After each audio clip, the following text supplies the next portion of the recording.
करगिल की जंग जब लड़ी गई थी तब हालात बहुत बद से बदतर थे, क्योंकि भारतीय सेना ने ये सोचा ही नहीं था कि पाकिस्तान इस तरह से दगा देगा।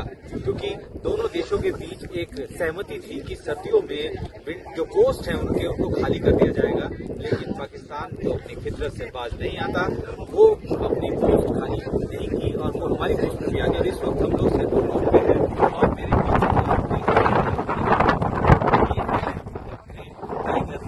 इसको जीतने में भारतीय सेना को काफी सफलता थी और एक ऐसा है टर्निंग पॉइंट था किसी जगह से सीधा जो NH-1 अल्फा जो कि रूट है श्रीनगर से लेह को जोड़ने वाला, उसको वहां से डोमिनेट किया जा रहा था। तो इस वक्त हम लोग 14,200 फीट की ऊंचाई पर हैं। यहाँ पे तेज बोलना मना है, क्योंकि यहाँ पे ऑक्सीजन बहुत कम है। हम पूरी तरीके से एक्लेमेटाइज होकर नहीं आए हैं, लेकिन जो सेना के जवान हैं वो इस जगह पर आने से पहले बाकायदा एक्लेमेटाइज होकर आते हैं। और अब मैं थोड़ा सा और जानकारी ये दे देता हूँ कि ये सामने की आखिर चीजें हैं।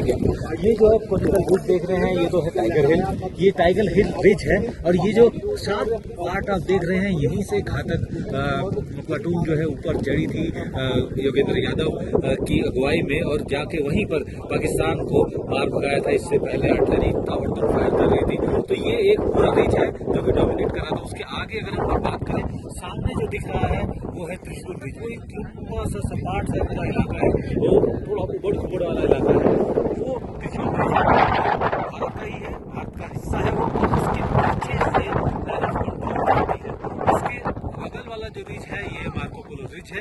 और इसमें एक पॉइंट ऐसा है जिसमें कि पाकिस्तान की उसको कहा जाता है 5353, जिसके ऊपर बादल नजर आ रहे हैं 5343 है। उसके नीचे जो नजर आ रहा है पाकिस्तान की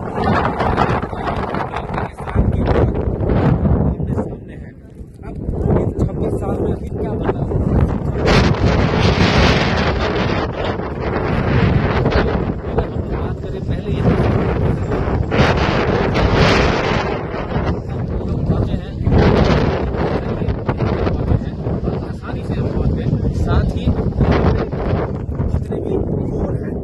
चल रहे हैं, क्योंकि यहाँ पे इंटरनेट की व्यवस्था पूरी की गई है। और सिर्फ इस जगह पे नहीं, ये तो पोस्ट से बहुत नीचे है। जितनी भी हाई रिचेस पे पोस्ट है वहाँ पे भी इंटरनेट की व्यवस्था है।